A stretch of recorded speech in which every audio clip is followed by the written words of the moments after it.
apa yang terjadi ini hanya merupakan satu kompilasi ya. Jadi Biorka mungkin melakukan beberapa peretasan, tetapi banyak data yang sudah bocor sebelumnya dan dia melakukan kompilasi dari data itu sehingga dia bisa memiliki database yang sangat besar, dan itu yang cukup mengkhawatirkan karena tadinya hanya data kependudukan yang bocor, lalu ada nomor nik KK, nama orang tua, lalu dikompilasi dengan adanya kebocoran data seluler, jadi dengan memasukkan nik atau nama lengkap bisa mendapatkan nomor telepon sekarang. Jadi itu yang dilakukan oleh Biorka ya. Kalau menurut pengamatan Anda, ini data-data apa saja ya yang sudah dihack dan juga sudah dibocorkan oleh Biorka? Terutama sih data kependudukan, lalu digabungkan dengan data pendaftaran registrasi SIM card kemarin. Jadi ada data, jadi sekarang udah tahu nama penduduk, data lengkapnya, lalu ada nomor teleponnya. Lalu saya perhatikan di Bridge Forum itu ada data pendaftaran kendaraan bermotor, ada NIK-nya. Nanti jika digabungkan itu bisa tahu nama NIK ini, dia nomor teleponnya berapa, dia punya mobil apa aja. Lalu kalau digabungkan dengan data kesehatan, nanti bisa ketahuan orangnya punya penyakit apa aja, apa punya penyakit menular atau sejarah sakitnya.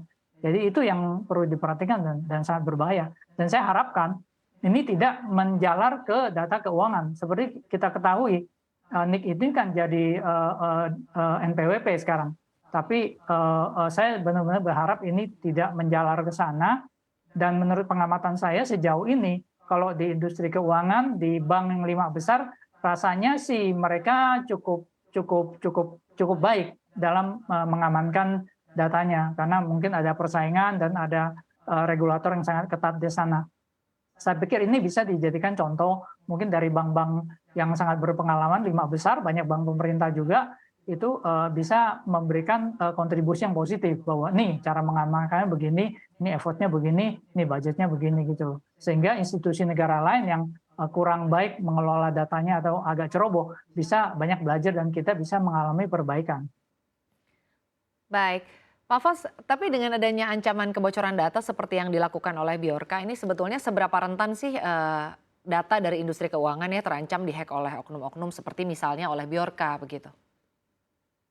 Kalau saya lihat, untuk industri keuangan dan industri swasta, di mana ada persaingan bisnis di sana, jadi kalau misalnya mereka datanya bocor, lalu terancam bisnisnya hilang, itu mereka akan sangat berhati-hati. Karena kalau misalnya ada bank yang bocor datanya, nasabah takut lalu mereka tarik pindah ke bank lain, atau ada e-commerce yang bocor datanya, kita alami itu 2 tahun yang lalu, ada e-commerce bocor datanya, langsung mereka takut akan pindah, lalu mereka akan sangat serius menghadapi hal ini. Dan menurut pengamatan saya dalam 2 tahun ini, hal ini sangat positif, adanya persaingan, adanya regulasi yang ketat. Nah, yang jadi masalah adalah di institusi kita yang terjadi adalah ada faktor monopolistis atau faktor paksaan. Jadi seperti kita pakai SIM card itu harus masukkan NIK. Kalau nggak masukkan NIK nggak boleh pakai. Misalnya kita mau pakai PLN harus memberikan data kependudukan. Kalau nggak berikan ya udah kita nggak bisa pakai PLN. Jadi nggak ada pilihan.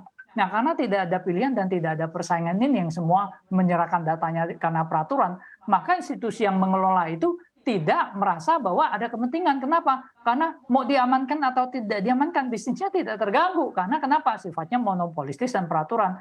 Nah, hal itu yang perlu diperhatikan menjadi faktor. Nah, salah satunya saya berterima kasih. Semoga UU PDP ini cepat bisa dikeluarkan dan diharapkan pengelola data khususnya PC pemerintah juga mendapatkan ada ketentuan sanksi yang jelas, sanksi hukum, sanksi ekonomi, supaya mereka sangat serius. Kalau tidak akan terulang lagi seperti hari ini. Baik, Pak Alfons, tapi jika memang terjadi kebocoran data begitu ya Pak, seperti yang diberitakan ini sebetulnya data-data ini bisa digunakan untuk apa saja sih Pak?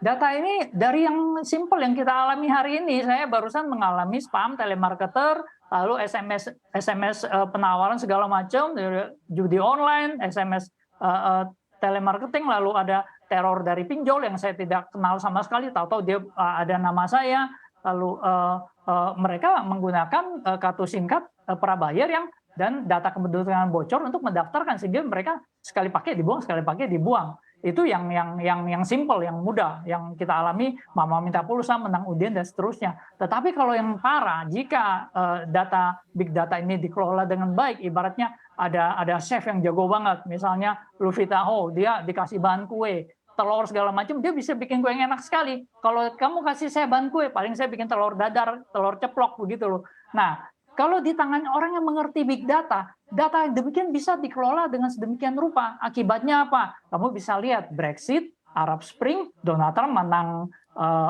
pemilihan presiden, itu karena keahlian mengelola big data, dan big data ini sudah bocor. Harap berhati-hati dengan hal ini.